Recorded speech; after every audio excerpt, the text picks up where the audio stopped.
So hello and welcome to Skaill Bay, further up the west coast mainland path in Orkney, and we're back after a bit of a break for injury recovery. We're back on this glorious day to do some more exploring.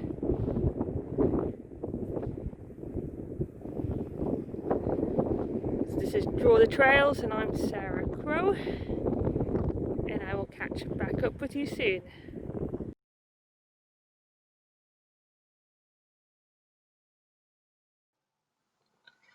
So I cycled to Skaill Bay. I'm going to recce this section before trying to do the full length, as there's only one bus back from Virtual, and I don't want to try and attempt it and miss the bus. So it's been a while since the last video. I was doing the Virtual Lakeland 100 and feeling really positive about it, but what I didn't mention in the first video, that on day one I went over on my ankle. I managed to get moving again, as normal when you're going to go over your ankle, the ankle swells to protect all the ligaments and the joint and the muscles. So I was able to get moving again. And for the most part, I was managing to do the daily miles. So I had a strategy. I'd go out and do about 12 miles. Then I'd come back and I'd rest and I'd ice the ankle joint. And then I'd go out and do an easy 2 miles walking in the afternoon. And then I had a day's break just to do some stuff with the family. And then I got up. It was the Friday and it still wasn't feeling great. And I also realised that I also had the remaining that previous day's miles to catch up. So now it wasn't going to work to just do 12 miles in a day and then do a couple of miles walking. I was going to have to really increase my miles, and it's then noticeable that after about mile 12 my ankle and my calf would get really, really tight, and I was worried that my Achilles might also start to really suffer and I'd end up with a bigger problem. So I decided to just quit, let it recover. So a couple of weeks later, I've been doing a lot more cycling just to help the recovery but keep my fitness up. So today I'm kind of out to do a bit more of a run walk combo, just test out the ankle, take it really easy and just enjoy the scenery.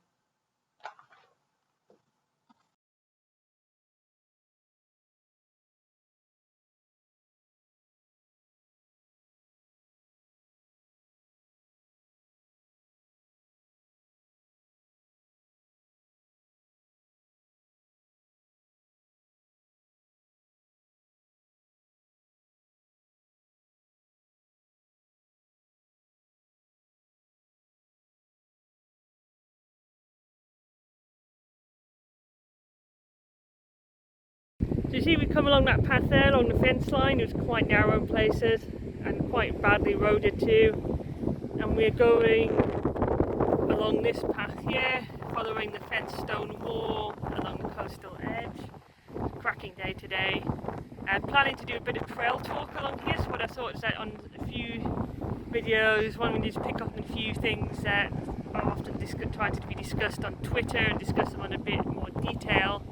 So I'm going to have a bit of a talk about the Scottish Outdoor Access Code, about problems of land ownership and rights of way and rights of access, a bit about how land access and how land ownership causes problems for things such as the Scottish Primrose, Primula Scotia, which is a species that Plant Life Scotland are planning to try to re-expand here in Orkney and the north coast of Scotland.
I'm going to try and head for Marwick Bay, which is an RSPB reserve. And it's also where Kitchener Memorial is, so I can see that in the distance, just like a little, like the monument up ahead. It shouldn't be too bad to get there. Actually not too bad at track at the moment. I'm quite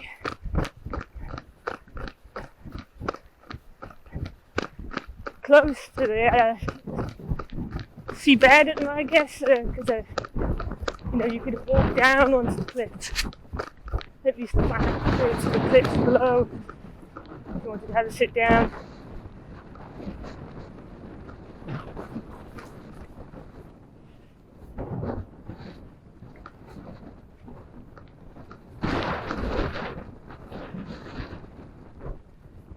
I'm enjoying this so far.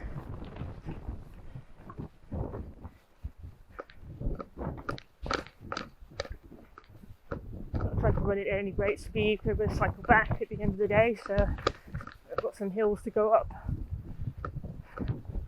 on the way back.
Some great rock formations though. A hidden village of sea turtles. Oyster catchers.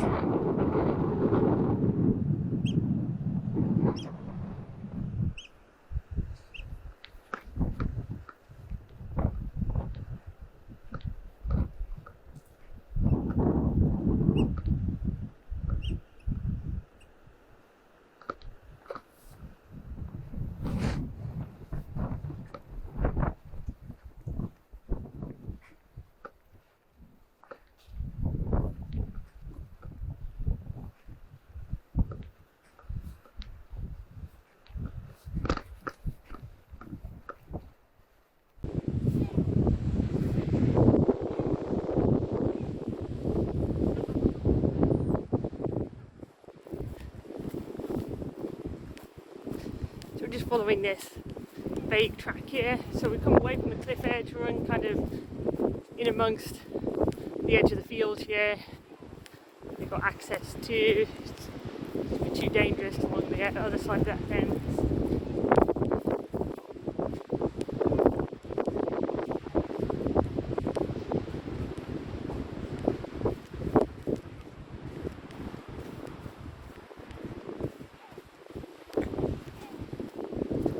Stile coming up here, so just go across this stile here. One of the nicest stiles.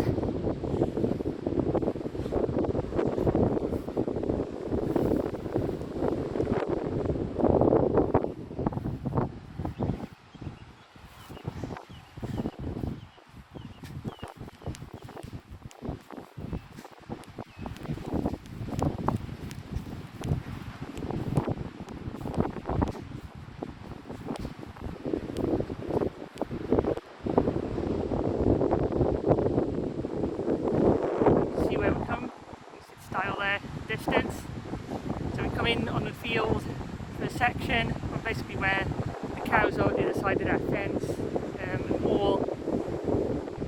See, so that's one of the problems I've got here. And we talk about Scottish outdoor access code for a bit. So one of the things that's cropped up on my Twitter feed quite a while is there's been a lot of discussion about being outdoors and not particularly being good when they've been outdoors. Lots of litter being dropped. Lots of people who are outdoors now who would not normally be out in the countryside. I think that's worth pointing out. So a lot of people who would normally have gone on holiday abroad for a beach holiday, trying to replicate that out in the countryside, but are not really respecting it. So we have in Scotland, because the Scottish government has its own control of the environment, anything connected to the environment. So we have our, in 2003 they launched the Land Reform Act, and as part of the Land Reform Act we have the Scottish Outdoor Access Code, and it's quite self-explanatory really. Just ask people to collectively respect the outdoors, respect other users, and that respect has to cross boundaries, so not only members of the public out on it, but also landowners have to respect the code as well, and everybody has to respect the environment, help look after the environment. And clearly as part of that, very, very obvious in the leaflet that you can pick up at any visitor centre on the code is not to drop litter, but you tack it home with you. People have been doing that. Also dogs. So make sure you keep dogs under control. Make sure you clean up after your dog. Again, people just not really connecting it. I mean, the tagline for the Scottish Outdoor Access Code is "Know the code before you go." And clearly, most of Scotland doesn't know the code. Now, I think that if we actually spent as much time explaining and re-explaining and emphasising this code as much as we did the amount of time we spend on reminding people about the coronavirus emergency legislation, people would get it. But it's kind of like it gets passed and then gets shelved and forgotten about, and they just have to hope that people actually read it, and obviously most people don't read it because it's just a tiny little leaflet in a visitor centre.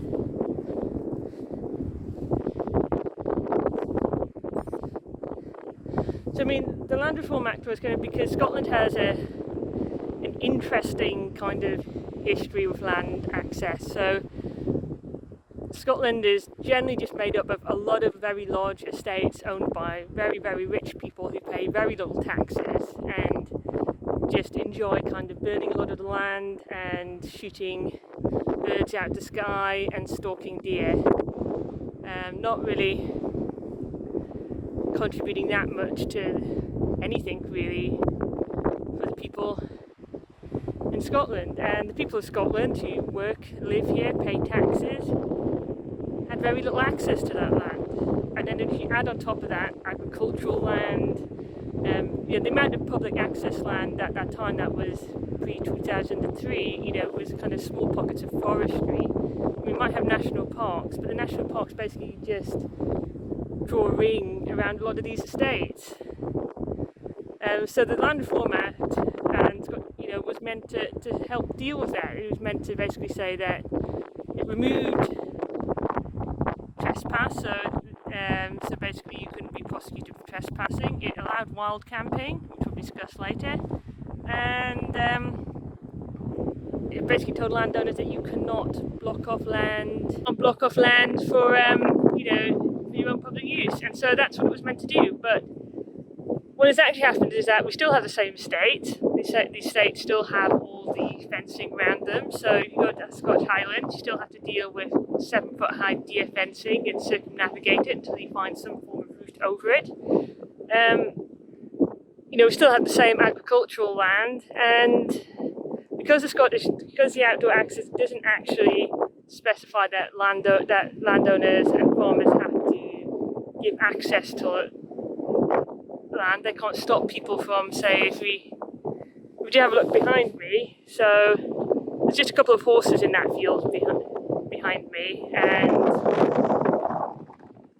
there's no real grazing going on, and there's no crops being grown. So in the Scottish Outdoor Access Code, I can walk across that land. Now, I did go across a bit of that because there was thankfully some stiles either side, because otherwise you wouldn't be able to walk on the path here.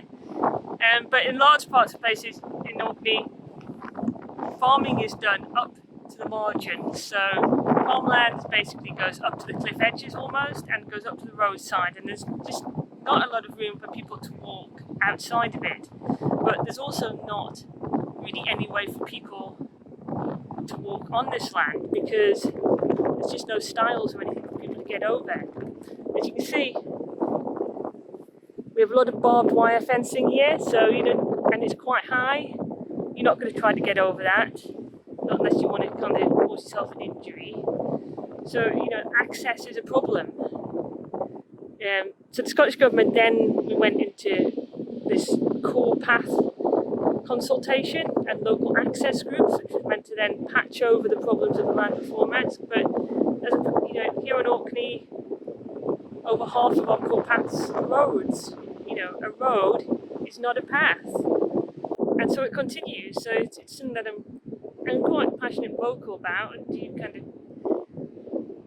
I've been writing an article for a local kind of newspaper on kind of getting better access, because the councils here has said that they want to promote post-COVID-19, they want to promote a slower tourism and one based on well-being. So by very saying that, you would think that having more cycleways, more pathways, more access to the land, promoting people going about by foot and on bike is the way to go. It's also greener, it's better for the environment, better for people's health. So we'll see. So that's one side of land access, but the other bit of land access is that one of the problems that this kind of farming close to the margins of the land has caused is that it's caused a decline in certain species that actually really don't like grazed land, and we'll discuss that later once we've moved on a bit.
So welcome back. So next thing I want to talk about is Premier Scotia, the Scots Primrose. Now a picture should just flashed up briefly.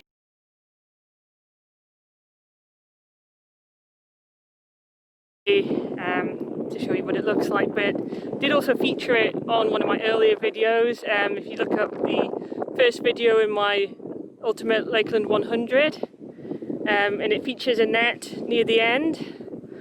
But I want to talk about in context that the organising Plant Life Scotland has a collaborative project with a number of organisations funded by the Heritage lottery grant to help try to reinstate it in more places to get it to spread. So this is part of the called Species on the Edge project, and they'll be working up here in the north of Scotland and on Orkney to try to get to see how they can get Primrose Scotia to expand its range. And so a bit about Primrose Scotia is that it's this tiny primrose. It doesn't look like anything like a normal primrose. It's about the size of a 10-pence coin, if that, and it has very specific habitat, so it likes short turf. So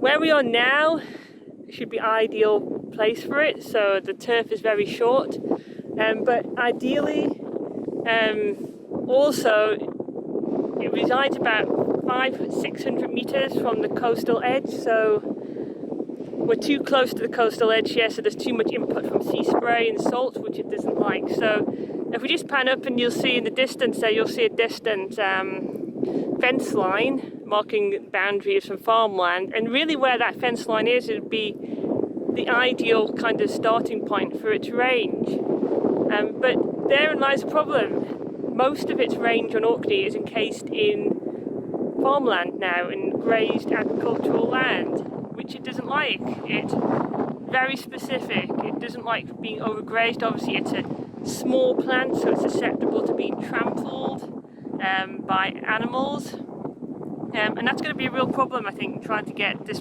species re-established across more of Orkney is actually dealing with the problem that so much of the land here of its range is farmland, and it's not crofting farming here either. So I think we need to get this out. They mentioned a lot about crofting.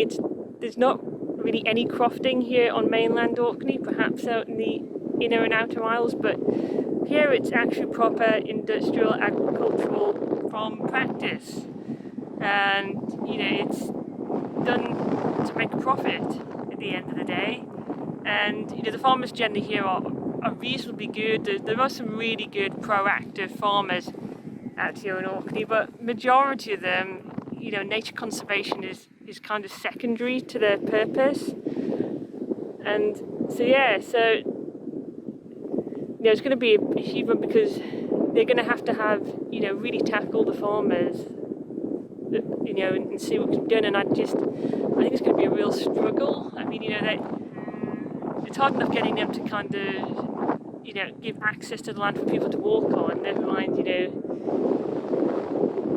reduce grazing on it for a particular species. So, not unless you give them a financial incentive.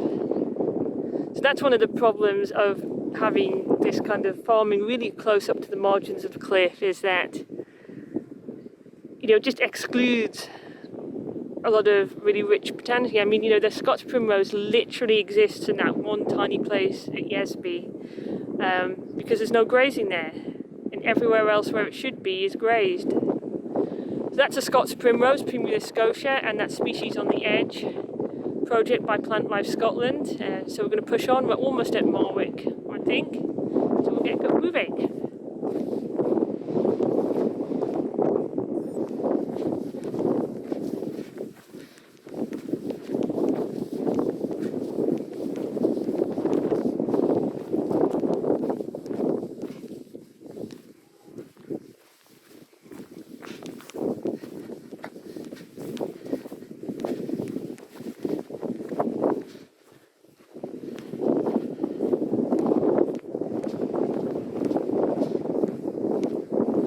I'm noticing that there's plenty of places actually just to stop and set up my camp stove and have something to eat too long here, so that's good. I think I will probably utilise this space out here.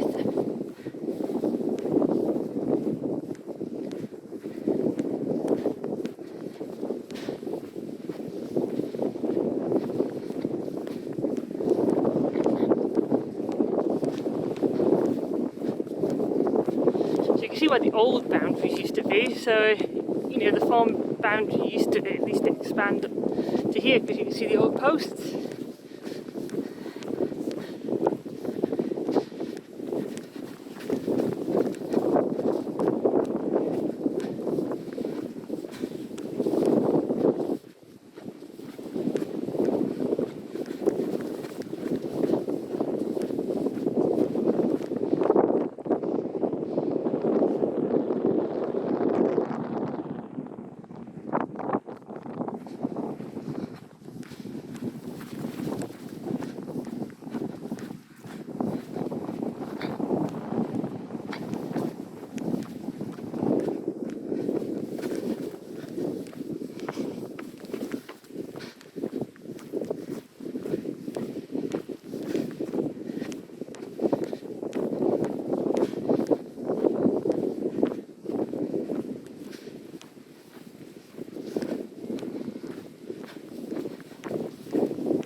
on the final bit to Marwick Bay.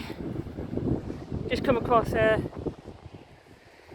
not particularly dangerous, but quite a narrow bit of worn path with lots of vegetation either side, and just took it really easy because it's the perfect place to go over on my ankle.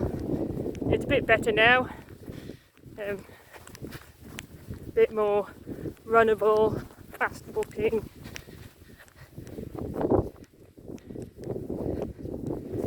You can see where the house buildings on the distance, especially down at Marwick there. A bit of Stony Bay. And then you can see up on top of the cliff there, and at the top of that hill, that's the Kitchener Memorial.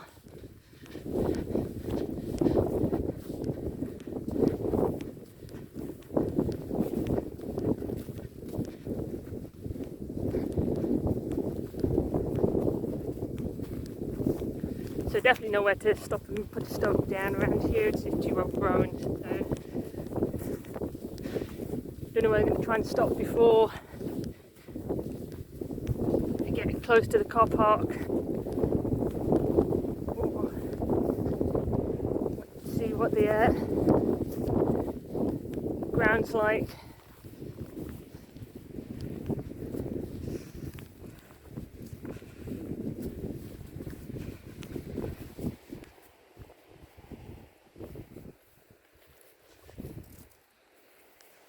Careful here, you can't see where your feet are going half the time.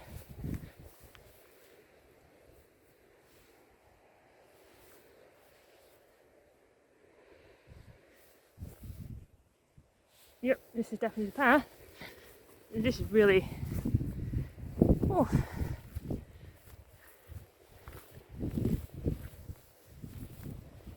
super overgrown nettles here.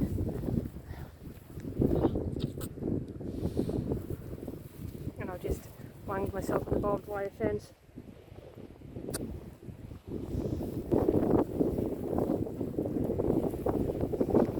So I'm just going to focus now on where my feet are going, so I'll catch up later. We're almost at Marwick now. The gash has stopped bleeding anyway. So a bit of a narrow section, but it's not particularly scary. It's really super close to the edge, but it's really overgrown in places and it's difficult to see where you're putting your feet. So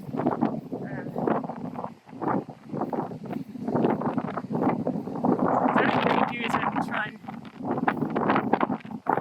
find a suitable place just to stop, set up a camp stove, food on, have a break.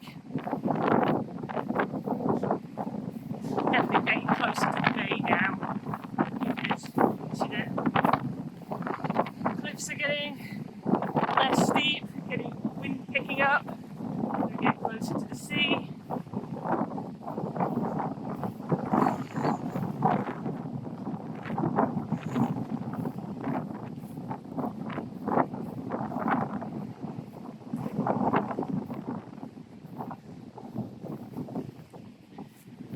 But I keep watching my feet go, there are just so many holes in this ground.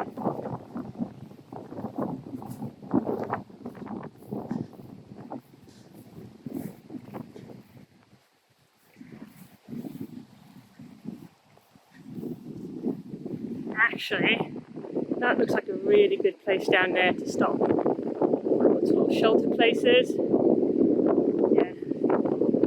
I think what I'm going to do is I'm going to crack on past.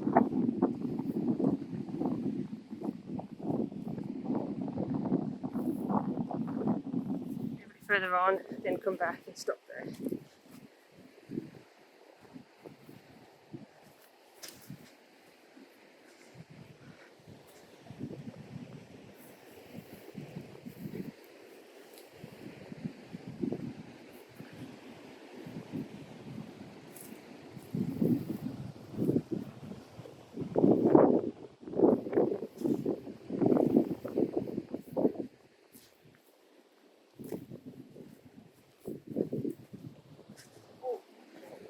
Hi there!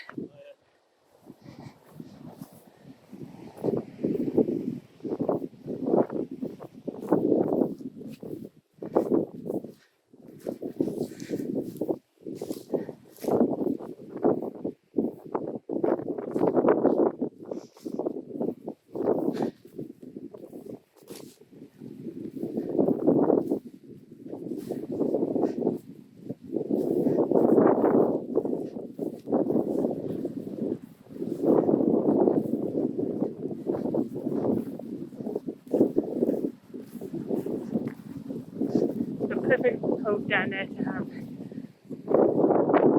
spot. And push on. I think my due is still quite early, still in the morning, so let's check what time it is. It's still only 10 to 11, so I think I'm just going to push on a bit and then get. I think we got all the way to Marwick Bay car park, but I'll get some sight of it, turn around, and then come back and have my lunch there.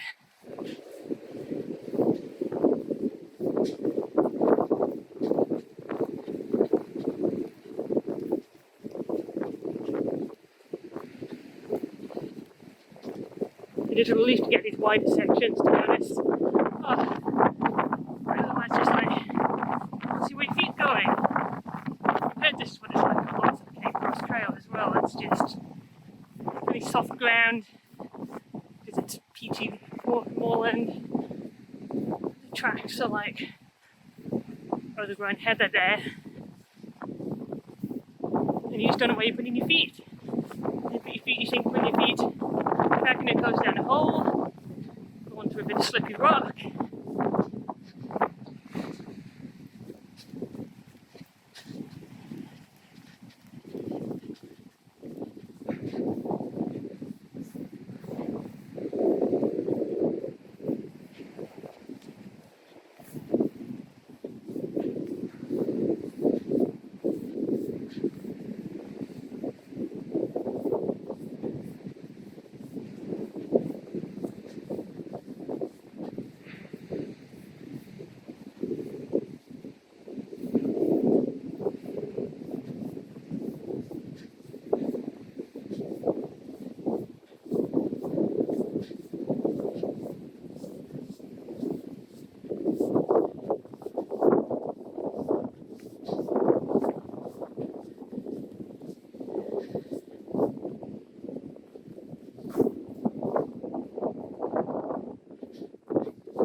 Down on the bay.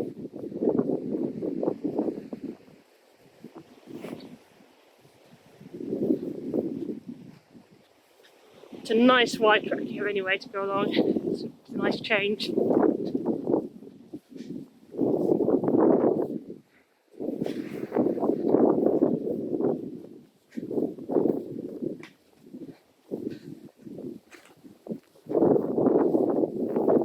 You see the car park up ahead because I can see a van parked. That's me at 3 miles along here. So I stop at the car park and then head back to that spot for some lunch.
so much car park here, so you stop and turn around, I think. So I'm going to stop here and turn around as we hit the car park and head back to that spot. And I'll see you back when I get to our lunch spot.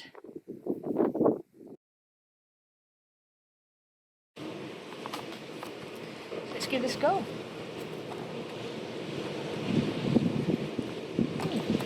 Really good. Right. 11:30, basically brunch. So that's lunch done. Really enjoyed it actually. It was really tasty. Lots of energy now. So I'm just gonna push on and pack all the stuff away. So I just filmed a few bits on my action camera on the way back, but push on and get back to the bike. I should get there just after about 12:30 and then cycle back home. So I'll see you when back at the bike. We're almost back now. Picking up. And I'm back at the bike now to cycle back. A bit of a disaster. We watched Gorman just die just as I was actually getting back to the bike. I just turned this off. I think that's the client activity lost. But anyway, back on the bike now. Slog back against the wind. Hope this has inspired you